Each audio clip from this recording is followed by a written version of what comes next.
ॐ हरिः ॐ श्री गुरुभ्यो नमः। हरिः ॐ भद्रं कर्णेभिः शृणुयाम देवाः, भद्रं पश्येमाक्षभिर्यजत्राः, स्थिरैरङ्गैः स्तुष्ट्वागुंसस्तनूभिः व्यशेम देवहितं यदायुः। स्वस्ति न इन्द्रो वृद्धश्रवाः, स्वस्ति नः पूषा विश्ववेदाः, स्वस्ति नस्तार्क्ष्यो अरिष्टनेमिः, स्वस्ति नो बृहस्पतिर्दधातु। ॐ शान्ति शान्ति शान्तिः। ॐ सहना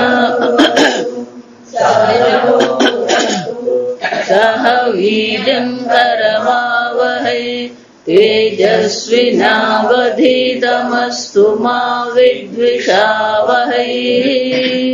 ॐ शान्ति शान्ति शान्तिः। सदाशिवसमारम्भाम् शङ्कराचार्यमध्यमाम् अस्मदाचार्यपर्यन्ताम् वन्दे गुरुपरम्पराम्। श्रुतिस्मृतिपुराणानाम् आलयम् करुणालयम् नमामि भगवत्पादम् शङ्करम् लोकशङ्करम्। शङ्करम् शङ्कराचार्यम् केशवम् बादरायणम् सूत्रभाष्यकृतौ वन्दे भगवन्तौ पुनः पुनः। ईश्वरो गुरुरात्मेति मूर्तिभेदविभागिने व्योमवद्व्याप्तदेहाय दक्षिणामूर्तये नमः। निधये सर्वविद्यानां विशदे भवरोगिणां गुरवे सर्वलोकानां दक्षिणामूर्तये नमः। ॐ नमः प्रणवार्थाय शुद्धज्ञानैकमूर्तये निर्मलाय प्रशान्ताय दक्षिणामूर्तये नमः। લીટી ત્રીજી કિંચ તદ અવ્યયમ ઉક્તધર્મત્વાદ એવ ન વ્યેતિ ઇતિ અવ્યયમ नहि अनङ्गस्य स्वाङ्ग अपचय लक्षणः व्ययः सम्भवति शरीरस्य एव नापि कोश अपचय लक्षणः व्ययः सम्भवति राज्ञः इव नापि गुणद्वारकः व्ययः सम्भवति इति अगुणत्वात् सर्वात्मकत्वाच्च यद् एवं लक्षणं भूतयोनिं भूतानां कारणं पृथ्वी इव स्थावरजङ्गमानां परिपश्यन्ति सर्वतः आत्मभूतं सर्वस्य अक्षरं पश्यन्ति धीराः धीमन्तः विवेकिनः ईदृशम् अक्षरम् ईदृशम् अक्षरम् ईदृशम् यया विद्यया अधिगम्यते सा परा विद्या इति समुदायार्थः।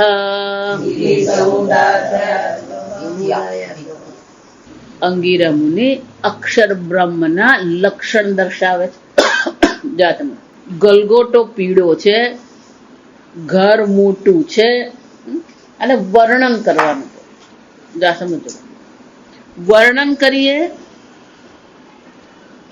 તો ગુણ હોય એટલે વર્ણન કરી શકાય, પણ અક્ષર બ્રહ્મનું વર્ણન કરી શકાય ને અવર્ણમ આપણે જોઈ ગયા.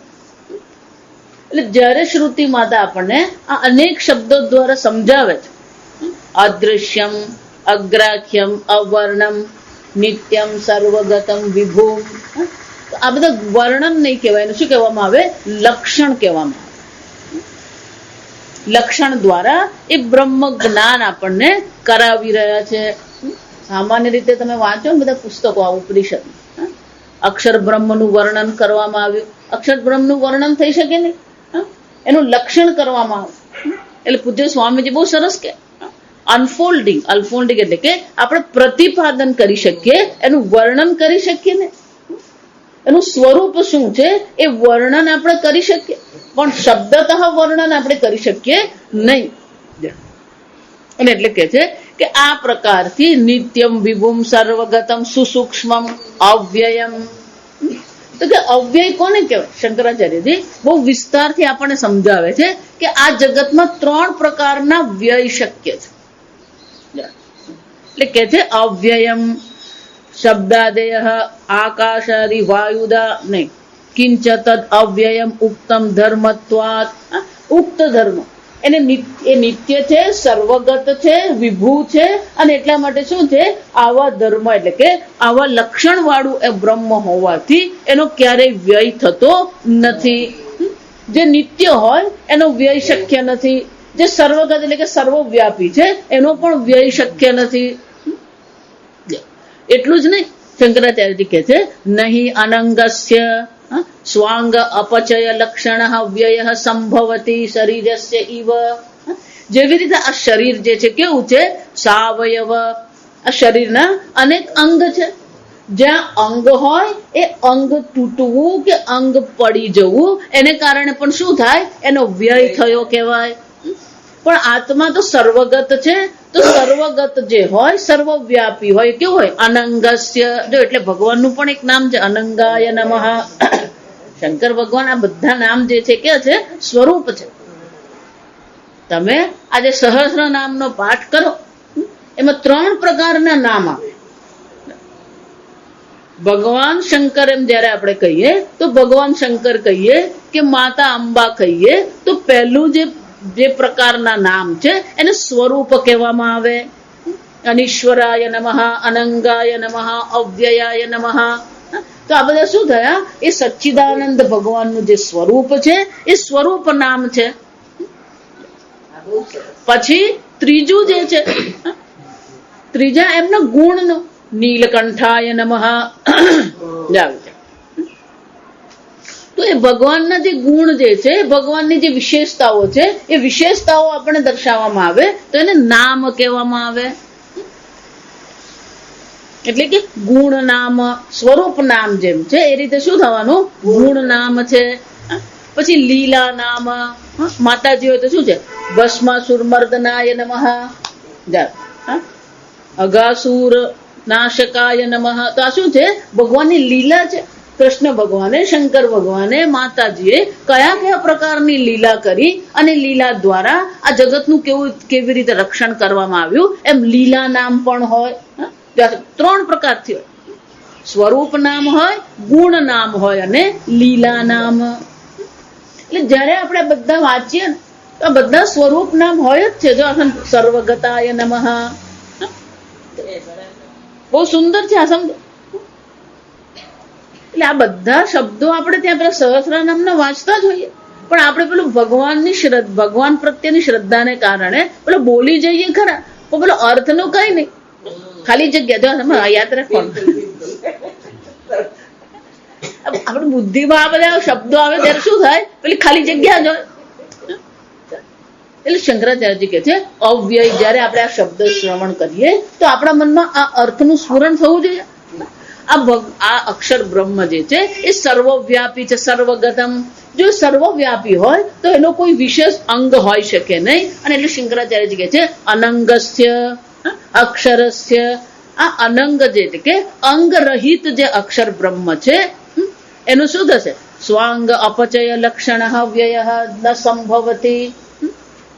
કોઈક અંગના અપચય એટલે કે નાશને કારણે, ક્ષયને કારણે જે વ્યય થાય છે એવો વ્યય, એવો નાશ આ અક્ષર બ્રહ્મનો થતો નથી. શરીરસ્ય ઈવ. દ્રષ્ટાંત કયું આપ્યું? અશરીર. બીજું કહે છે જો નાપી કોશ અપચય લક્ષણ સંભવતી વ્યય. આજકાલ લોકોને છે ને એક શોખ થઈ ગયો, શેર બજાર.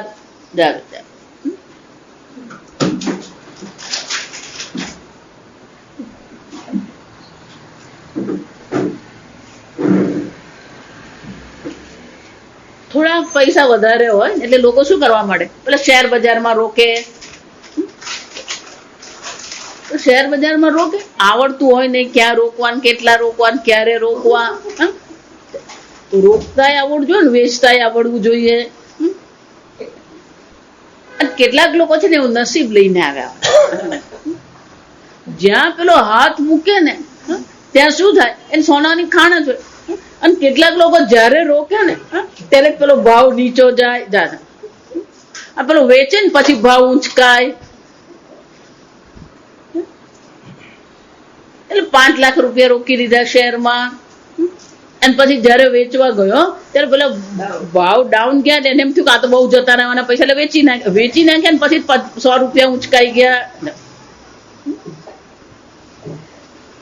જયારે 5 લાખ રૂપિયા એને ગુમાવ્યા ત્યારે એ શું કે છે, મારો નાશ થઈ ગયો, હું તો બરબાદ થઈ ગયો.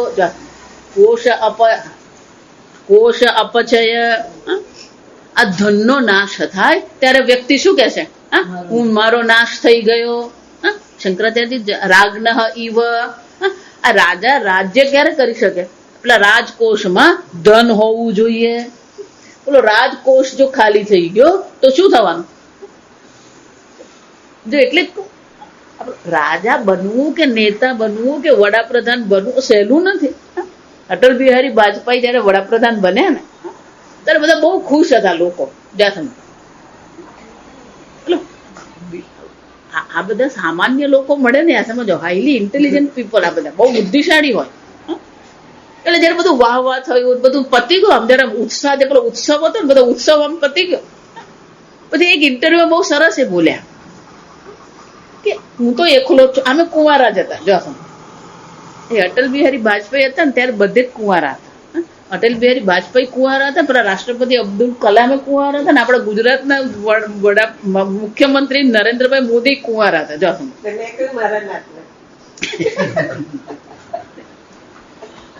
એટલે અટલ બિહારી વાજપેયી પેલે પ્રેસ કોન્ફરન્સ હતી તેમાં વાત કરતા, એટલે પૂછ્યું તમે વડાપ્રધાન બન્યા, હવે તમે શું કરશો? એટલે આપણે બહુ સરસ કહ્યું કે અત્યાર સુધી હું એકલો હતો એટલે મારે ચિંતા કરવી પડતી હતી. એક માટે હું ભીખ માંગતો હતો, હવે મારે આખા દેશ માટે ભીખ માંગવાની છે. પહેલા એક માટે હું કરતો હતો, હવે શું કરવાનું છે? આખા દેશ માટે કરવાનું.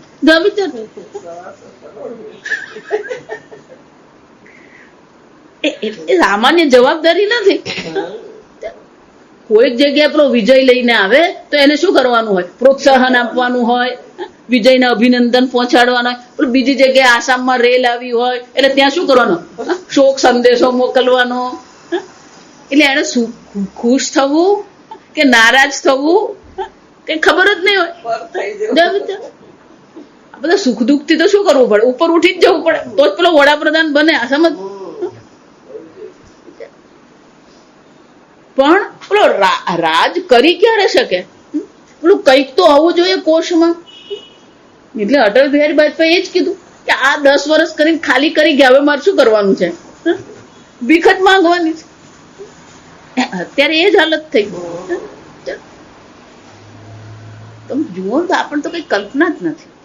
10 વર્ષ આ લોકોએ શું કર્યું ને એ તો કોઈ કલ્પના જ નથી આપણને. નરેન્દ્રભાઈ ને એમ જ હતું કે આટલું આટલું છે, પણ ત્યાં ગયા પછી એમને બધી ખબર પડી કે અંદરથી શું શું ચાલી રહ્યું છે. એટલે શંકરાચાર્યજી કહે છે પેલો રાજા જે છે એ રાજા ક્યારે હોઈ શકે? એના રાજકોષમાં કંઈક હોવું જોઈએ. પણ જો એનું કોષ અપચય લક્ષણ વ્યય સંભવતી, એનું કોષમાં કઈ રહ્યું જ નહીં તો રાજા શું થઈ ગયો? મારો નાશ થઈ ગયો. રાજા રહેવાનો જ નથી. આમ શંકરાચાર્યજી કહે છે કોઈ અંગનો નાશ થવાથી પણ એનો નાશ થઈ શકે. પણ આ બ્રહ્મ તો કેવું છે? અનંગ. એનો કોઈ કોષ હોય, એનું કંઈક હોય. જો સમજો, ફક્ત કોષ એટલે ધન નહીં સમજો. આ સમજ, પુત્ર નાશ થાય તો પણ શું છે? પુત્રે નષ્ટે અહમ નષ્ટ. કોષ એક દ્રષ્ટાંત છે. આ સમજ, કોઈ પણ વસ્તુ, આપણી પોતાની જે કોઈ પણ વસ્તુ હોય, આપણી પોતાની જેને મમત્વ જેને કહીએ, આપણું પોતાનું કંઈક વસ્તુ નાશ પામે તો આપણે શું કહીએ? મારો નાશ થઈ ગયો. ભૂકંપ આવ્યો, ઘર તૂટી ગયા તો શું થયું? અમારો નાશ થઈ ગયો. આમ કોઈ પણ પોતાને કોઈક વસ્તુ જયારે જેની સાથે આપણો સંબંધ છે, એવી વસ્તુ જયારે આપણે ગુમાવીએ છીએ ત્યારે પણ આપણે શું કહીએ છીએ? મારો નાશ થઈ ગયો. ત્રીજું કે છે નાપી ગુણદ્વારક વ્યય સંભવતી અગુણત્વાત. આ અક્ષર બ્રહ્મનો નાશ કેમ થઈ શકતો નથી? ગુણદ્વારક, કોઈ ગુણનો નાશ થાય તો પણ નાશ થઈ શકે. જો સમજ, આપણું ઘર રંગાવ્યું હોય, 5 વર્ષ થાય એટલે ઘરનો રંગ શું થઈ જાય? ઉડી ગયો. અમારું ઘર ખલાસ થઈ ગયું, બધી દિવાલ ખલાસ થઈ ગઈ. કેમ? બધો રંગ નીકળી ગયો એટલે દિવાલ શું થવા માંડી? ખણવા માંડી. તો ગુણદ્વારક વ્યય, કોઈ ગુણના વ્યય થવાને કારણે પણ નાશ થઈ શકે. જો આ શરીરમાં પણ એવું જ છે. જ્યાં સુધી શરીર સ્વસ્થ છે ને ત્યાં સુધી જ છે. પછી એક એક ગુણ બધા જવા માંડે. હું એટલે જ કહું, આ શરીર સ્વસ્થ 40 વર્ષ સુધી જ છે. પેલો ગમે એટલું ઊંચું નીચું કરે ને પછી શું શરૂ થાય? પેલો વ્યય શરૂ થઈ જ જાય. કેમ? પેલું છાપું આમ દૂર થવા માંડે. પહેલું ઘડપણ ભગવાને ક્યાં મોકલ્યું? આ આંખમાં. એટલે ભગવાને આપણને પહેલું સિગ્નલ આપી દીધું, તું ગરડો થવાનો છે, શરૂઆત કરી દે. નહીં માત કઈ ભગવાન ચિંતા ને કોણ ચશ્મા પહેરીને વાંચીશ. આપણે ભગવાનને ઉલ્લુ બનાવ્યા. વ્યય, આને શું કહેવાય? વ્યય કહેવાય. આપણું દર્શન ક્રિયા કરવાનો જે ગુણ છે એ ગુણમાં શું થવા માંડ્યું? વ્યય થવા માંડ્યો. એટલે શંકરાચાર્યજી કહે છે આ જગતમાં 3 પ્રકારના વ્યય શક્ય છે. એક અંગનો વ્યય થઈ શકે, એક આપણી જે કોઈક વસ્તુ છે એ ગુમાવીએ આપણે, અથવા ત્રીજું કયું છે? ગુણનો વ્યય થઈ શકે. પણ શંકરાચાર્યજી કહે છે ન. કેમ? અગુણત્વાત સર્વાત્મકત્વાત છે. અગુણત્વાત અનંગસ્ય, એનું કોઈ અંગ નથી, એના કોઈ ગુણ નથી, એટલું જ નહીં. ત્રીજું જે કહ્યું ને સંબંધથી, મારી કોઈક વસ્તુ હું ગુમાવું તો મારો નાશ થઈ ગયો. પુત્ર ગુમાવ્યો, નાશ થઈ ગયો. પણ આ પ્રકારથી જે સંબંધનો જે છે શંકરાચાર્યજી કહે છે સર્વાત્મકત્વાત. આ સર્વ માટે શંકરાચાર્યજી કારણ આપે છે. આ સમજવાનું. અનંગ છે એટલે અંગના વ્યયથી વ્યય થવાનો નથી. નિર્ગુણ છે એટલે ગુણના વ્યયથી વ્યય થવાનો નથી. અને સંબંધ કોઈની સાથે નથી. કેમ? સર્વાત્મકત્વાત છે. સર્વમ ખલુ ઇદમ બ્રહ્મ, સર્વ એક છે, એને કોઈની સાથે સંબંધ છે જ નહીં. કેમ? એક અદ્વિતીય સર્વાત્મા છે. જો આ વિચાર્યું, સુખી થવું હોય ને તો એક જ ઉપાય છે. ક્યાં તો એવું કહી દો મારું કઈ જ નથી, અને ક્યાં તો એમ કહી દો બધું જ મારું છે. આ અડધું જે કરીએ ને એટલે દુઃખી થઈએ. જો સમજ, એટલે નારદજીને પણ એ જ કહેવામાં આવ્યું અલ્પે સુખમ નાસ્તિ. આપણે પકડ્યું શું છે? અલ્પને પકડ્યું છે. અને પછી એમ માનીએ હું સુખી થાઉં. અલ્પને પકડીને કોઈ સુખી થઈ શકે. ક્યાં તો બધું છોડી દો અને ક્યાં તો શું કરો, બધું જ મારું છે. વસુધૈવ કુટુંબકમ. માતા ચ પાર્વતી દેવી, પિતા દેવો મહેશ્વર, બાંધવા શિવ ભક્તાશ્ચ, સ્વદેશો ભુવનત્રયમ. એક સીમા બનાવી દઈએ, એક મર્યાદા કરીએ અને પછી આપણે માનીએ છીએ હું સુખી થાઉં. અને એટલે શંકરાચાર્યજી કહે છે આ અક્ષર બ્રહ્મ કેવું છે, સર્વાત્મકત્વાત. સર્વનો આત્મા એ જ છે, સર્વનું અધિષ્ઠાન એ છે, સર્વને અસ્તિત્વ અને ચૈતન્ય પ્રદાન કરનાર પણ એ આત્મા જ છે. અને એટલા માટે અવ્યયમ, આ બ્રહ્મ કેવું છે, અવ્યય છે. યદેવમ લક્ષણમ ભૂતયોનિમ ભૂતાનામ કારણમ પૃથ્વી ઇવ સ્થાવર જંગાના. જેવી રીતે આ પૃથ્વી જે છે, સંપૂર્ણ પ્રાણી જગત જે અહીંયા છે એનો આધાર કોણ છે, આ પૃથ્વી છે. એનું કારણ કોણ છે, આ પૃથ્વી છે. એ જ રીતે સંપૂર્ણ બ્રહ્માંડ છે. જો ગઈકાલ જોઈ ગયા ભૂત અહીંયા એટલે પછી ભૂતનો શું કહે, પંચમહાભૂત પણ થઈ શકે, સર્વ પ્રાણીઓ પણ થઈ શકે. અને એટલે શંકરાચાર્યજી કહે છે સ્થાવર જંગમાના, સર્વભૂતોની આ યોની છે. પરિપશ્યંતી, એક બહુ સરસ મજાની વસ્તુ. આંખ સંપૂર્ણ જગતના દર્શન કરી શકે, પણ આંખે પોતાને જોવું હોય તો જોઈ શકે નહીં. સંપૂર્ણ જગતના દર્શન કરનાર આંખ છે, પણ આંખે પોતાના દર્શન કરવા હોય તો કરી શકે. પણ આંખે જો પોતાના દર્શન કરવા હોય તો શાની જરૂર પડે, દર્પણની. અરીસો જોઈએ. એમ આ અક્ષર બ્રહ્મ તો તમે સ્વયં જ છો. સમજો એટલે કહું, અજ્ઞાન અવસ્થામાં તમે તો અક્ષર બ્રહ્મ છો, સચ્ચિદાનંદ બ્રહ્મ તમે છો. હવે તમારે તમને પોતાને જાણવા છે. આ તો કોના જેવું થયું, આંખે આંખને જોવી છે. તો કે પોતે જ પોતાના દર્શન કેવી રીતે કરી શકે, જો વિચારજો. જાણવા વાળા તમે જ છો. એટલે સ્વામીજી બહુ વર્ષો પહેલા એક સરસ પ્રવચન આપ્યું. હમણાં શીર્ષક બહુ સરસ આપેલું. ધ્યાનની ચર્ચા કરવાની હતી, જાહેર પ્રવચન હતા, પણ શીર્ષક બહુ સરસ એમણે આપ્યું, મેડિટેશન ઓન મેડિટેટર. ધ્યાતાનું ધ્યાન. ધ્યાન કરવા વાળા તમે જ છો, અને જેનું ધ્યાન કરવાનું છે એ પણ કોણ છે, તમે જ છો. જો વિચારી, તો ધ્યાતાનું ધ્યાન તમે કેવી રીતે કરવાના. આંખને જોઈ શકે નહીં. એમ આ અક્ષર બ્રહ્મનું જ્ઞાન તમારે મેળવવાનું છે. કેમ, તસ્મિનનું, જો આ પહેલું વાક્ય યાદ રાખવાનું. ઉપનિષદ હોય કે ભગવદ ગીતા હોય, પેલું પહેલું વાક્ય ને પ્રતિજ્ઞા વાક્ય કહેવાય. અશોચ્યાનંદ વશોચસ્તમ, એ શ્લોક શું કહેવાય, પ્રતિજ્ઞા વાક્ય. એમ અહીંયા પ્રતિજ્ઞા વાક્ય કયું છે, કસ્મિન્નું ભગવો વિજ્ઞાતે સર્વમ વિજ્ઞાતમ ભવતી. કોને જાણવાથી સર્વનું જ્ઞાન થઈ જાય. અને ઉત્તર શું આપવામાં આવ્યો, યયા તદ અક્ષરમ અધિગમ્ય તે સા પરાવિદ્યા. એ અક્ષર બ્રહ્મને જાણવું એ પરાવિદ્યા છે, અને અક્ષર બ્રહ્મના જ્ઞાનથી જ સર્વનું જ્ઞાન થઈ જાય. જો વિચારો, તો અક્ષર બ્રહ્મ તો તમે સ્વયં જ છો. તો તમે પોતે જ પોતાને જાણશો કેવી રીતે. ધ્યાતાએ જ ધ્યાન કરવાનું છે, પણ કોનું ધ્યાન કરવાનું, પોતાનું જ ધ્યાન કરવાનું છે.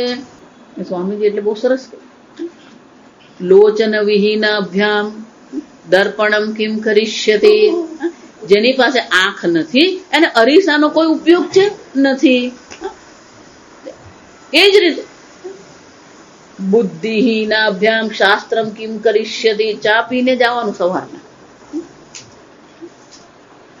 આવી જો તમે જ પોતે તમારી બુદ્ધિનો ઉપયોગ નહીં કરશો તો આ શાસ્ત્ર પણ તમને કોઈ રીતે પણ ઉપયોગી થઈ શકે એમ છે જ નહીં. આ સમજ. એટલે કહું છું કે વેદાંતનું અધ્યયન કરવું અને બાકીના બધા સંપ્રદાય જે છે શું છે, અલગ પડે. બીજા બધા સંપ્રદાયમાં તો શું કરવાનું, ગુરુજીએ કહ્યું એટલે હા ભણવાની ને આગળ ચાલવાનું. અર્જુન પણ સંપૂર્ણ ગીતામાં ભગવાને કહેતો જ રહ્યો, ભગવાન તમે નિર્ણય કરો, તમે નિર્ણય કરો. અને ભગવાને શું કહ્યું? હું નિર્ણય કરું નહીં. કેમ કે છેવટે છેલ્લો નિર્ણય તો તમારો હોવો જોઈએ. તમારે જ નિર્ણય કરવાનો છે કે તમે અક્ષર બ્રહ્મ છો. જો તમે પોતે જ નિર્ણય નહીં કરશો કે હું અક્ષર બ્રહ્મ છું, તો મારું અધ્યયન કરાવવાનું શું છે? ગમે એટલું હું અધ્યયન કરાવું, પણ જો તમે પોતે નિર્ણય નહીં કરી શકશો કે તમે પોતે અક્ષર બ્રહ્મ છો, તો નિર્ણય કોણે કરવાનો? ગુરુજીએ કરવાનો, શિષ્યએ કરવાનો છે. હું નિત્ય શુદ્ધ ચૈતન્ય આત્મા છું. નાર માતાજી, હું તો કેવો ડોબો. જો એટલે આપણે બોલીએ જેવું. શાસ્ત્ર કહે છે તું પૂર્ણ બ્રહ્મ છે, અને આપણે પોતાના વિશે શું માનીએ? સ્વામીજી એટલા માટે જ કે you are as big as you think about your self. તમે એટલા જ છો જેટલું તમે તમારા વિશે વિચારો છો. તમે તમારા વિશે શું વિચારો છો? હું સ્ત્રી છું ને, હું પુરુષ છું ને, હું ગરડો છું ને, હું યુવાન છું ને, વલસાડનો છું ને, ગુજરાતનો છું. આનાથી ઉપર ઉઠીએ જ નહીં. આપણે પેલા ઢોકળા ખમણામાંથી ઉપર જ નહીં આવીએ.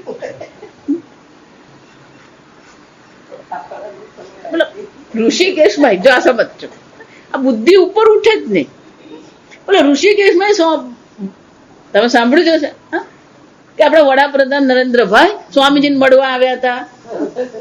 સ્વામીજીને મળવા આવ્યા તો ત્યાં પેલા ખમણ ને હાંડવો બનાવ્યો. નરેન્દ્રભાઈ ને હાંડવો, એટલે પણ નરેન્દ્રભાઈ હાંડવો ખાવા આવ્યા જ નથી, એ સ્વામીજીને મળવા આવ્યા. જો આ સમજ. તો ત્યાંય પેલા લોકોએ શું કર્યું? પેલા ખમણ બનાવ્યા અને હાંડવો બનાવ્યો.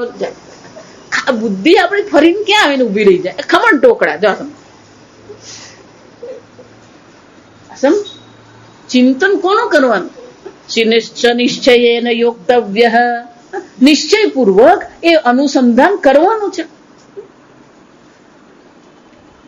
એટલે બે પ્રશ્ન છે.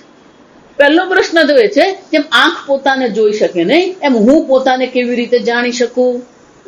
બીજું, જાણવા માટે મારી પોતાની પણ શું હોવી જોઈએ? બુદ્ધિ હોવી જોઈએ. મારી પોતાની બુદ્ધિનો ઉપયોગ મારે કરવો જ પડે. એમ આપણે જો માનતા કે ગુરુજી આમ માથા પર હાથ મૂકી દીધો ને મને બ્રહ્મ જ્ઞાન થઈ ગયું, ગુરુજી લાત મારી, જો જાત જાતના ગુરુજી હોય. આ સમજ.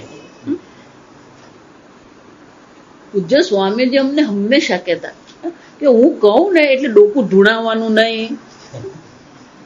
અને અમને એવું કીધું કે જે ડોકું ધૂણાવીને તમારી સામે ઉભો હોય ને એનાથી દૂર રહેવાનું.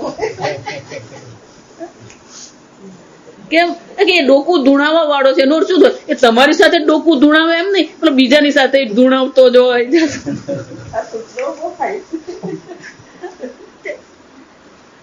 તમારી બુદ્ધિથી તમે સમજો. જે શાસ્ત્ર કહે છે આપણે શું કરવાનું છે? પોતાની બુદ્ધિથી આપણે સમજીએ. આપણી બુદ્ધિથી સમજીને કહીએ હા આ બરાબર છે. એટલે જ શરૂઆતમાં પ્રારંભમાં બીજા અધ્યાયમાં ભગવાન કહી ગયા બુદ્ધૌ શરણમન્વિચ્છ. તું શરણ શોધ, ભગવાનના ચરણમાં નહીં, પણ ક્યાં? બુદ્ધૌ. આપણી બુદ્ધિનું જ શરણ શોધવાનું. કારણ કે છેવટે બ્રહ્મ જ્ઞાન પણ ક્યાં થવાનું છે? જોઈ કે આપણે પરમ ગુરુની બુદ્ધિમાં એ બ્રહ્મ જ્ઞાન છે. ગુરુની બુદ્ધિમાંથી અજ્ઞાનની નિવૃત્તિ થઈ છે. તમારે પણ શું કરવાનું છે? તમારી બુદ્ધિમાંથી એ અજ્ઞાનની નિવૃત્તિ કરવાની છે. અજ્ઞાન બુદ્ધિમાં જ બેઠું છે, અને નિવૃત્તિ પણ ક્યાંથી કરવાની છે? બુદ્ધિમાંથી જ કરવાની. એટલે બે પ્રશ્ન. અક્ષર બ્રહ્મ સ્વયં છું, તો હું પોતાને જાણું કેવી રીતે? એટલે શાસ્ત્ર શું છે? આ શાસ્ત્ર એ દર્પણ છે. શાસ્ત્ર શું છે? દર્પણ છે. જેમ આંખ જોવા માટે દર્પણની આવશ્યકતા છે, એમ પોતાના અક્ષર બ્રહ્મ સ્વરૂપને ઓળખવા માટે આ શાસ્ત્ર શું છે? દર્પણ છે. આ નાના બાળકો ઘરમાં હોય ને, બાળક થોડું સમજતું થઈ જાય, પછી પેલો અરીસો હોય, અરીસા પાસે લઈ જઈને આપણે બાળકને શું કહીએ? ધારો કે બાળકનું નામ ત્વિષા છે. ત્વિષા ક્યાં છે? પેલી અરીસામાં ઉભી હોય અને પછી બધા ત્વિષા ક્યાં છે? અહીંયા. એટલે અરીસામાં પણ તમારે શું ઓળખાણ કરાવવી પડે? પહેલી વખત તો એને ઓળખાણ કરાવવી જ પડે કે આ જે દેખાય છે કોણ છે? તું છે. એક વાર એને ખબર પડી ગઈ કે આ હું છું, પછી જાત જાતના લટકા ચાલુ થાય. એને ખબર પડી જાય કે આ ત્વિષા છે. પછી શું કરે? આપણે ઉભા હોય ને ત્યારે કશું નહીં કરે. જ્યાં આપણે રૂમમાંથી બહાર ગયા ને એટલે પછી બધું ચાલુ થાય. પણ ક્યારે ચાલુ થાય? એ ઓળખ થઈ ગઈ કે આ હું છું. એમ શાસ્ત્ર જે દર્પણ છે, અને શાસ્ત્ર દર્પણ આપણને કે છે નિત્યમ વિભુમ સર્વગતમ સુસૂક્ષ્મમ અવ્યયમ. આ બધું બોલવામાં આવ્યું. એટલે ભાષાની દ્રષ્ટિએ, વ્યાકરણની દ્રષ્ટિએ વિચારીએ ને તો તમે જોજો, હંમેશા આત્મતત્વની જયારે ચર્ચા કરવામાં આવે ત્યારે પેલું ત્રીજું કંઈક હોય ને, આત્મા અજર અમર છે, એટલે પેલું બોલવા વાળો એને ત્રીજો પુરુષ કહેવાય. જા સમજો, વ્યાકરણની દ્રષ્ટિ અન્ય કહેવાય એને. એટલે પેલો બોલવા વાળો એ આત્માને કોઈક એક બીજી વસ્તુ હોય ને એવી રીતે વર્ણન કરે, અક્ષર બ્રહ્મ અવ્યય છે. અને પેલો સાંભળવા વાળો છે એ પણ કઈ રીતે વિચારે. અને પછી પેલો સાંભળવા વાળો જઈને પૂછે, પણ આ આત્મા અક્ષર છે એને હું કેમ જાણું? એટલે બોલવા વાળો આત્માને એક અન્ય પદાર્થ તરીકે વર્ણન કરે, અને પેલો સાંભળવા વાળો હોય એ પણ શું કરતો હોય? અન્ય પદાર્થ તરીકે જ વર્ણન કરે. એટલે એ લોકોના મનમાં એક જ વસ્તુ ગોઠવાઈ ગઈ. શું ગોઠવાઈ ગઈ? આત્મા સચ્ચિદાનંદ છે.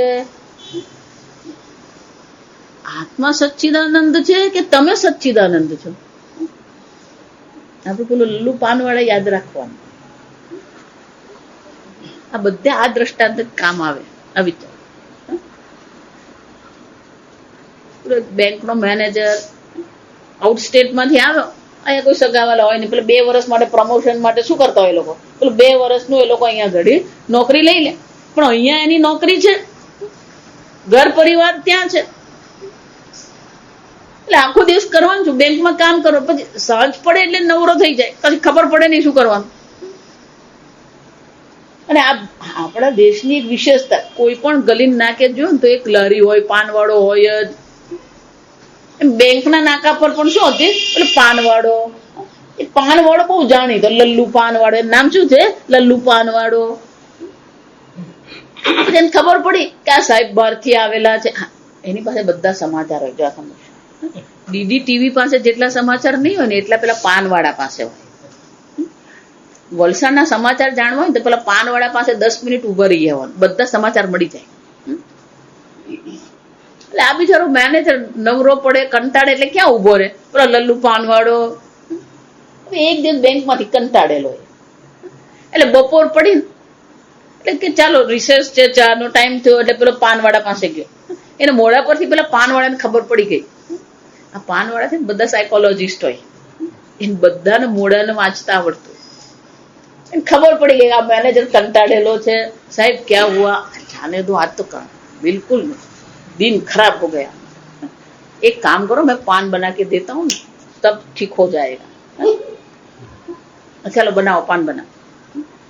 पान बना तो ध्यान दो क्या साहब में जरा मूड सारो करिए आप. साहब देखो, हम तो कुछ पढ़े लिखे नहीं है, एक प्रश्न पूछता हूँ. हाँ बोलो. न वो मेरा भाई है, न वो मेरी बहन है, मेरा माँ का बच्चा है, वो कौन? हमें पेलो बैंक માંથી કંટાળીને આવેલો બાપ. न वो मेरा भाई है, न वो मेरी बहन है, वो मेरा माँ का बच्चा है, वो कौन? तो 2-4 વાર બોલી ગયો. પેલો કંટાળેલો એટલે વિચાર્યું નહીં એને. અરે બોલ દેનો કોણ? અરે સાહેબ મેં. हाँ हाँ वो ठीक है, वो ठीक है, चलो पान दे दे. ગયો. હવે એને એમ થયું કે આ પ્રશ્ન બહુ મોટો, એટલે બેંકમાં જઈને એને એમ થયું ચાલો હવે આજે કંઈક કરીએ, વિષય બદલીએ. ચલો ચલો એક પ્રશ્ન પૂછતા હું. ચલો સાહેબ કામ રખ દો.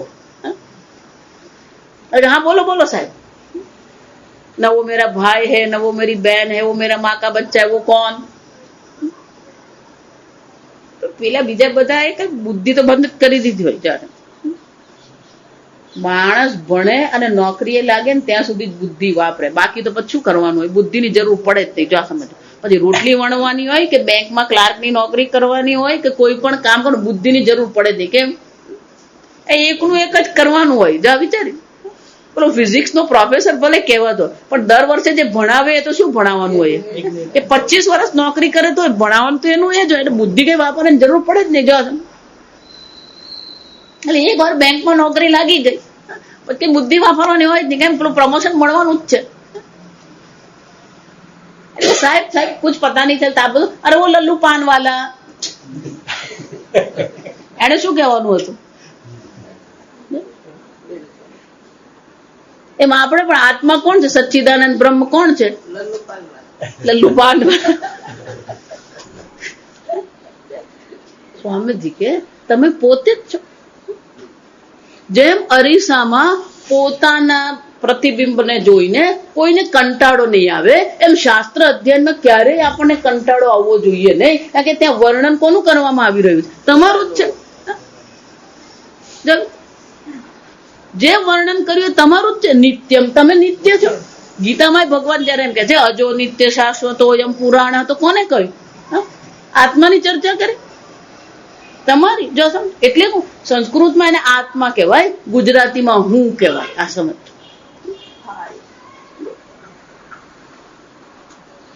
આમ આ તમે પોતે જ છો. પણ પોતાનું જયારે વર્ણન થઈ રહ્યું છે ત્યારે પોતાને તો આપણે કોક રીતે માની જ લીધા છે. એટલે જયારે આ વર્ણન કરવામાં આવે ત્યારે આપણને એવું લાગતું નથી કે આ મારું વર્ણન થઈ રહ્યું છે. હું આવો હોઉં, તું આનંદ સ્વરૂપ છે. ભગવાન ગીતામાં ભલે ને કીધું આત્યંતિકમ સુખમ, તું અત્યંત સુખ સ્વરૂપ, અનંત સુખ સ્વરૂપ છે. માતાજી ચા વગર વળી અનંત સુખ કયું? આપણું સુખ પેલો ચાથી જ શરૂ થતું હોય. એટલા માટે માત્ર શાસ્ત્ર રૂપી દર્પણ કામ આવતું નથી, પેલા ગુરુની જરૂર પડે. જો આગળ આપણે જોઈ ગયા ગુરુ અભિગમન, અહીંયા પણ આવશે જ. સગુરુમેવ અભિગત છે. ફક્ત શાસ્ત્ર કામ આવતું નથી, એ શાસ્ત્રને સમજવા માટે ગુરુની પણ જરૂર પડે. અને એટલે જ ભગવાને પણ કેવું પડ્યું? તદ્વિધિ પ્રણિપાતે પરિપ્રશ્ને સેવયા. એ ગુરુને શરણે તું જા, ગુરુને પ્રશ્ન પૂછ, ગુરુની સેવા કર, અને ગુરુ શું કરશે? કુંડલીની જાગૃત કરી આપશે. ઉપદેક્ષ્યંતિ તે જ્ઞાનમ, આ જ્ઞાનનો તને ઉપદેશ કરશે. જો આ સમજો, ગુરુનું કામ એક જ છે, ઉપદેશ કરવાનું. શાસ્ત્ર શ્રવણ કરાવવું એ ગુરુનું કામ છે. પણ આજકાલ જેટલા ગુરુ છે ને, શાસ્ત્ર શ્રવણ બાકીનું બધું જ કરાવે. આ વિચારી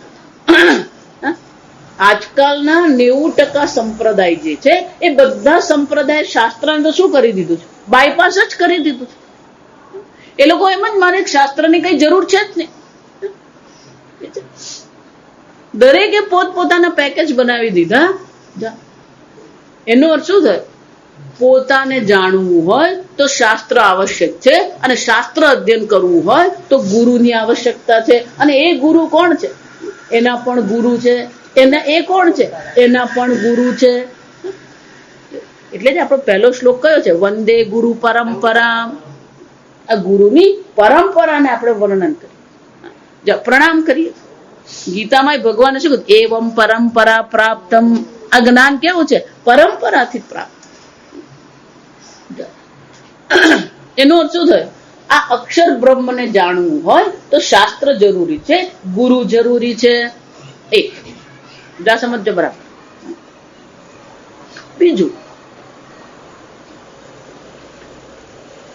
પ્રકાશ જેને આપણે કહીએ, પ્રકાશને કારણે જ આ બધું જગત આપણે જોઈ રહ્યા છે. આ જગત દેખાઈ રહ્યું છે કોને કારણે છે? પ્રકાશને કારણે. પણ ભગવાનની આ રચના બહુ અદ્ભુત છે. કેમ? પ્રકાશ સ્વયં કેવો છે? અદૃશ્ય છે. જો વિચાર, સર્વના દર્શન પ્રકાશને કારણે થાય છે, પણ પ્રકાશ સ્વયં કેવો છે? અદૃશ્ય. બધું આપણે શાળામાં ભણીને જ આવે. પ્રકાશ અદૃશ્ય છે. જ્યારે તમે પૂર્ણિમાનો ચંદ્ર જુઓ છો તો પૂર્ણિમાનો જે ચંદ્ર જે છે એ કોને કારણે પ્રકાશિત થયો? સૂર્યના પ્રકાશથી. પણ ચંદ્રમાં જ્યાં દેખાઈ રહ્યો છે ત્યાં સૂર્યનો પ્રકાશ છે. ચંદ્રમાની આસપાસ સૂર્યનો પ્રકાશ છે કે નથી? છે. સૂર્યનો પ્રકાશ તો ચારે બાજુ ફેલાય. 10 દિશામાં સૂર્યનો પ્રકાશ તો ફેલાયેલો જ છે. સમજો. પણ પેલો ચંદ્ર દેખાય છે. એટલે આપણે જો આ બધી વસ્તુમાં ઊંધી જ સમજ છે, આપણે તકલીફ જ અહીંયા છે. એટલે આપણે શું માનીએ છીએ? સૂર્યના પ્રકાશથી ચંદ્ર પ્રકાશિત થયો, આ એક સામાન્ય જ્ઞાન. પણ બીજું કહી શકીએ કે નહીં? ચંદ્રને કારણે સૂર્યના પ્રકાશની હાજરી અભિવ્યક્ત થઈ. ત્યાં સૂર્યનો પ્રકાશ છે, કોને કારણે ખબર પડી? ચંદ્રને કારણે. જો સમજો, તો ચંદ્ર સૂર્યના પ્રકાશને અભિવ્યક્ત કરે છે. જો અહીંયા પણ પ્રકાશ તો છે જ, તમારી અને ટ્યુબલાઇટની વચ્ચે પણ પ્રકાશ છે. પણ હું અહીંયા હાથ મૂકું તો શું થશે? હાથ શું કરે છે? પ્રકાશને અભિવ્યક્ત કરે. એ જ રીતે આત્મા ચૈતન્ય તો સર્વવ્યાપી છે. અક્ષર બ્રહ્મ સર્વગત છે, સર્વવ્યાપી છે. સર્વવ્યાપી છે એનો અર્થ શું થયો? અહીંયા જે કઈ છે એ સર્વ અક્ષર બ્રહ્મ માત્ર છે. પણ તમારી પાસે જેટલા પ્રમાણ છે એ પ્રમાણ દ્વારા તમે એને જાણી શકો એમ છે જ નહીં. તો જેવી રીતે પેલો ચંદ્ર સૂર્યના પ્રકાશને અભિવ્યક્ત કરે છે, એ જ રીતે આ પ્રાણીઓ જે છે, જો પહેલો સમજી, આ ટેબલ એમ જયારે કહીએ તો અહીંયા પણ અક્ષર બ્રહ્મ છે કે નથી? અહીંયા પણ ચૈતન્ય છે કે નથી? છે. ફક્ત ચૈતન્ય આ શરીરમાં જ છે એવું નથી. ચૈતન્ય તો સર્વવ્યાપી છે. ટેબલમાં પણ એ ચૈતન્ય તો છે જ, પણ ચૈતન્ય અહીંયા અભિવ્યક્ત થાય છે. અહીંયા ચૈતન્ય અભિવ્યક્ત થતું, આ સત પ્રધાન કહેવાય. એટલા માટે જડ પદાર્થ છે કેવા છે? સત પ્રધાન છે, અસ્તિત્વ પ્રધાન છે. ત્યાં આ પ્રાણીઓ જે છે એ કેવા છે? ચિત્ત પ્રધાન છે, કારણ કે અહીંયા ચૈતન્યની અભિવ્યક્તિ થાય છે. દેવતાઓ એટલે કે ઉર્ધ્વલોકની જે યોની છે એ આનંદ પ્રધાન છે. ત્યાં શું છે? ભોગની પ્રધાનતા છે. તો આ શરીર જે છે એ પણ પંચમહાભૂતનું બનેલું છે. આ ટેબલ પણ પંચમહાભૂતનું બનેલું છે. પણ આ શરીરની કેવી વિશેષતા કે એમાં ચૈતન્ય અભિવ્યક્ત થાય છે. જો એટલે ભગવાનની જે રચના છે ને અદ્ભુત છે. જેટલી ભગવાનની રચનાને તમે સમજો ને એટલું તમને આશ્ચર્ય થાય. આ જે મનુષ્ય શરીર બનાવ્યું કે કીડીનું શરીર ભગવાને બનાવ્યું, એ સ્થૂળ શરીરની સાથે સાથે અહીંયા સૂક્ષ્મ શરીર છે. એ સૂક્ષ્મ શરીર જે છે જેને મન બુદ્ધિ ઇન્દ્રિય કહેવામાં આવે, આ સૂક્ષ્મ શરીરની એ વિશેષતા છે કે એ દર્પણ સમાન છે. એટલે એ ચૈતન્ય જેવું છે એવું જ ચૈતન્યને શું કરી શકે છે? અભિવ્યક્ત કરી શકે. જેમ દર્પણમાં તમે જેવા છો એવા જ દેખાવાના, એમ આ બુદ્ધિ આદિ જે ઇન્દ્રિય જે છે એ સૂક્ષ્મ શરીર જેને કહેવામાં આવે એ એવું છે કે જે શું કરે છે? ચૈતન્ય જેવું છે એવું જેને અભિવ્યક્ત કરે. અને એટલા માટે આ ચેતનતા અહીંયા શું થઈ રહી છે? અભિવ્યક્ત થઈ રહી છે. તો ચૈતન્યની અભિવ્યક્તિ સૂક્ષ્મ શરીરમાં થઈ રહી છે. અને એ જે પ્રતિબિંબિત ચૈતન્ય જે છે એ જ આ શરીરમાં પ્રતિબિંબિત થાય છે. એટલે શરીર પણ શું બની ગયું? ચેતનવંતુ.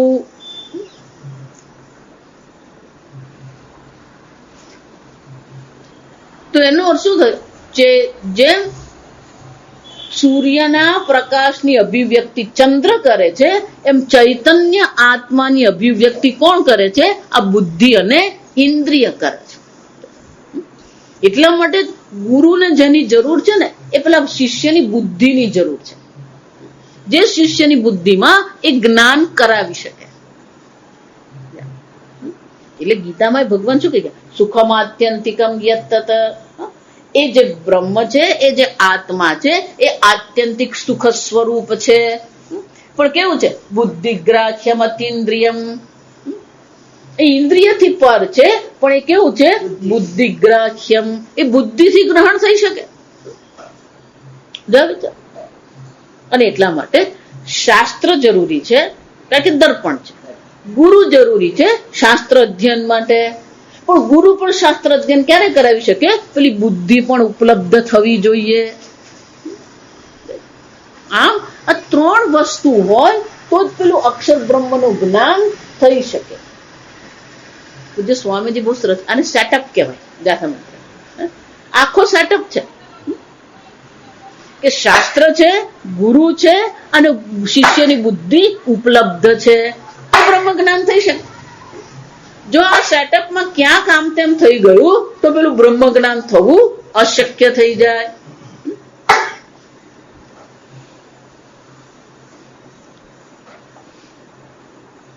અને ગઈકાલે આપણે ચર્ચા કરીએ યદભૂત યોનિમ, આ એક જ લક્ષણ છે જે તટસ્થ લક્ષણ છે જેના દ્વારા આપણે બ્રહ્મને સમજી શકીએ. જો ગઈકાલે મેં વિસ્તારથી સમજાવ્યું, ભૂત યોની એટલે કારણત્વ દર્શાવવામાં આવ્યું. સર્વભૂતોની એ કોણ છે? યોની છે. માટીને જાણવું હોય તો પેલો ઘડો જરૂરી પડે. કેમ કે જ્યાં ઘડો છે ત્યાં માટી છે. શાસ્ત્ર એને માટે બહુ સરસ દ્રષ્ટાંત આપે. ધારો કે માને તલવારની જરૂર છે.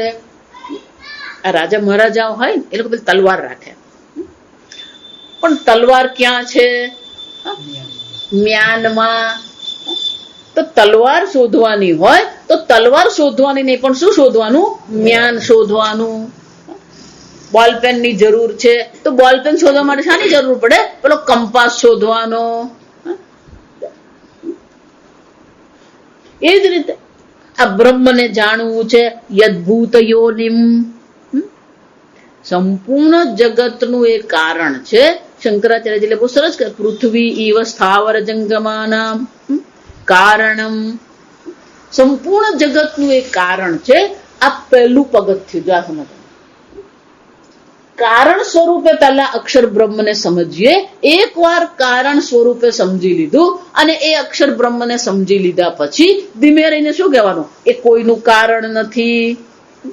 મત્સ્થાની સર્વભૂતાની નચ મત્સ્થાની ભૂતાની. હાથ ઊંચા કરી જ દેવાના. જ્યાં સુધી હાથ ઊંચા નહીં કરો ને ત્યાં સુધી વેદાંત ભણાય જ નહીં. મારું કઈ છે જ નહીં, હાથ ઊંચા જ કરી દેવા. અને કે છે કે આ એક જ શબ્દ, જો સમજો, આ એક જ શબ્દનો હવે સંપૂર્ણ મંડક ઉપનિષદ શું છે? વિસ્તાર છે. યદભૂત યોનિમ પરિપશ્યંતિ ધીરાહ સર્વતઃ આત્મભૂતમ સર્વસ્ય અક્ષરમ પશ્યંતિ પરિપશ્યંતિ. પરિતઃ, પરિતઃ એટલે શું છે? પૂર્ણતઃ. પરિતઃ નો અર્થ શું થાય? પૂર્ણતઃ. કેમ? કારણ કે એ અક્ષર બ્રહ્મ છે. જો અહીં શંકરાચાર્યજી એ જ કર્યું. પેલો અક્ષર બ્રહ્મ એટલે કોઈ ત્રીજો પુરુષ છે એમ નહીં. આત્મભૂતમ, આત્મભૂતમ એટલે શું છે? એ અક્ષર બ્રહ્મ આત્મ સ્વરૂપે છે. એ અક્ષર બ્રહ્મ અન્ય નથી. અક્ષર બ્રહ્મ કોઈ ત્રીજી વસ્તુ નથી, પણ કેવું છે? અક્ષર બ્રહ્મ સર્વતઃ આત્મભૂતમ સર્વસ્ય અક્ષરમ. એ સર્વના આત્મ સ્વરૂપે છે. સર્વસ્ય આત્મભૂતમ નો શું થયો? સર્વના આત્મ સ્વરૂપે એ અક્ષર બ્રહ્મ અભિવ્યક્ત થઈ રહ્યું છે. પશ્યંતિ ધીરાહ. આ ધીરાહ શબ્દ વાપરીએ એટલે આપણા મનમાં તો શું આવે? એ ધીમે ધીમે ચાલે છે, ધીરાહ ધીમે ધીમે બોલે છે. એ શંકરાચાર્યજી શબ્દ બદલી નાખીને શું કહ્યું? ધીમંત. એટલે પેલો ટીકાકાર બહુ સરસ કે છે, ધીરતામ પરિષ્કરોતિ ધીમંત ઇતિ. કેમ? વાક્ય ઉત્થાયા ધીયા વ્યાપ્નુવંતી ઇતિ ભાવઃ. ગુરુનું જયારે વાક્ય બોલવામાં આવે, ગુરુ જયારે વાક્યનું ઉચ્ચારણ કરે છે તો એ વાક્યના ઉચ્ચારણનો અર્થ તો ક્યાં મળવાનો છે? ધીયા. એ તમારી બુદ્ધિમાં એનો અર્થનું સ્ફુરણ થવું જ જોઈએ. અને એટલે શું કહે છે? ધીમંત વિવેકિનઃ. જે બુદ્ધિશાળી છે. પણ બુદ્ધિશાળી કોને કહેવાય? અર્જુને જયારે ગીતામાં એમ કહ્યું, કાર્પણ્ય દોષો અપહત સ્વભાવ. આ મારી બુદ્ધિમાં શું થયું છે? કાર્પણ્ય દોષ. આ કૃપણતા મારી બુદ્ધિમાં આવી ગઈ છે. કંજૂસ કોને કહીએ આપણે? જેની પાસે પૈસા છે પણ એ પૈસા વાપરે નહીં તો શું કહીએ? આ કંજૂસ છે. એમ ભગવાને બધાને બુદ્ધિ આપી છે પણ કોઈ બુદ્ધિ વાપરતું નથી, એટલે બધા કોણ છે? કંજૂસ. આ જગતમાં ઘર કેમ ચલાવવું, મહિલા મંડળ કેમ ચલાવવું ને પેલું લાયન્સ ક્લબ કેમ ચલાવવી, સમાજ કેમ ચલાવવો, આ બધામાં બુદ્ધિ વાપરીએ. ધન કેમ કમાવવું એમાં બુદ્ધિ વાપરીએ. પણ જ્યાં તત્વજ્ઞાનની ચર્ચા આવે ત્યારે શું થઈ જાય? બુદ્ધિને તાળું લગાવી દે, ચાવી ફેંકી દે, એટલે ગુરુ નહીં ખોલી શકે. એટલે શંકરાચાર્યજી કે છે ધીમંત, આ બધા કોણ છે? બુદ્ધિશાળી. એટલું જ નહીં, એ બુદ્ધિ કોને કહેવાય? વિવેકિનઃ. આપણે આગળ જોઈ ગયા, જેની બુદ્ધિમાં આ 4 પ્રકારના વિવેક સતત થતા રહે. સુખ અને દુઃખનો વિવેક છે, નિત્ય અને અનિત્યનો વિવેક છે, આત્મા અને અનાત્માનો વિવેક છે. આમ આ બુદ્ધિ સતત આ વિવેક કરતી રહેવી જોઈએ. એટલે તત્વબોધનો પ્રારંભ પણ ક્યાંથી થયો? તત્વ વિવેક પ્રકાર વક્ષ્યામી. વિવેક છે. વેદાંતનો પ્રારંભ પણ વિવેક છે, અંત પણ શું છે? વિવેક જ છે. તમારો વિવેક જેટલો જાગ્રત રહેશે ને એટલું વેદાંત તમારા માટે સ્પષ્ટ થતું છે. આ અનિત્ય છે, આજે છે ને કાલે નથી, એને માટે મારે બુદ્ધિ બગાડવાની કોઈ જરૂર નથી. પણ આપણને આદત શું છે? પકડી રાખવાની આદત. સમ્યક સરતી સંસાર એ સરકી જ રહ્યો. છૂટી ગયું, પણ એ છૂટી ગયેલા ને આપણે શું કરી રાખીએ? પકડી રાખીએ. મહારાજ એટલે બહુ સરસ કે જે ભૂતકાળને પકડીને બેઠો છે એ કબર ખોદી રહ્યો છે. અને જ્યાં સુધી તમે કબર ખોદતા રહેશો તમે ક્યારેય સુખી થઈ શકો. જે છૂટી ગયું અને શું કરવું પડે? છોડવું જ પડે. તમે એમ કહો કે હું નહીં છોડું તો કોઈ દુઃખી થવાનું નથી. દુઃખી કોણ થવાનું? તમે જ થવાનું.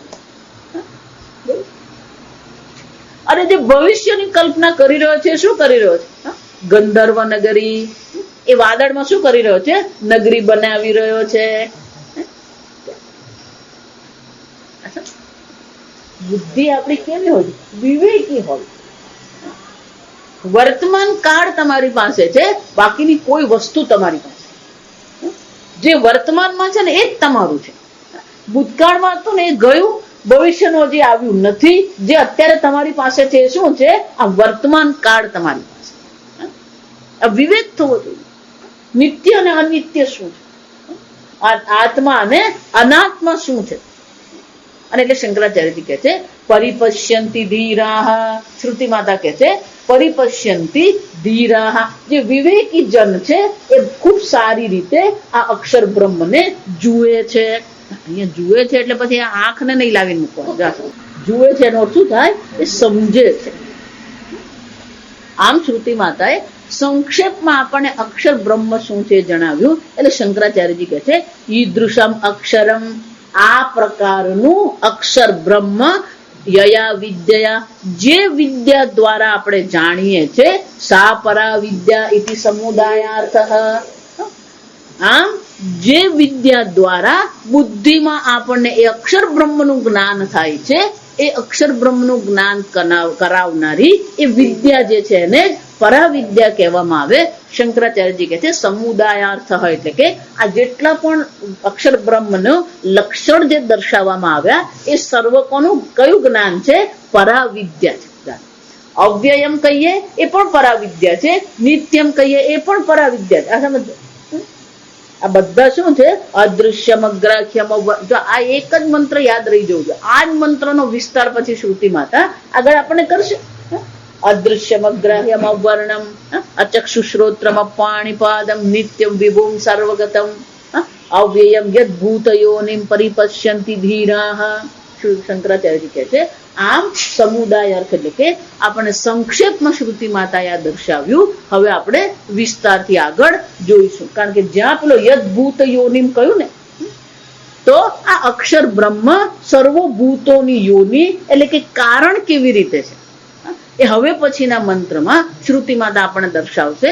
આપણે આવતીકાલે ઓમ અસતો મા સદ્ગમય તમસો મા જ્યોતિર્ગમય મૃત્યોર્મા અમૃતમ ગમય. ઓમ पूर्णमदः पूर्णमिदं पूर्णात् पूर्णमुदच्यते पूर्णस्य पूर्णमादाय पूर्णमेवावशिष्यते। ॐ शान्ति शान्ति शान्तिः। हरिः ॐ श्री गुरुभ्यो नमः। हरिः ॐ।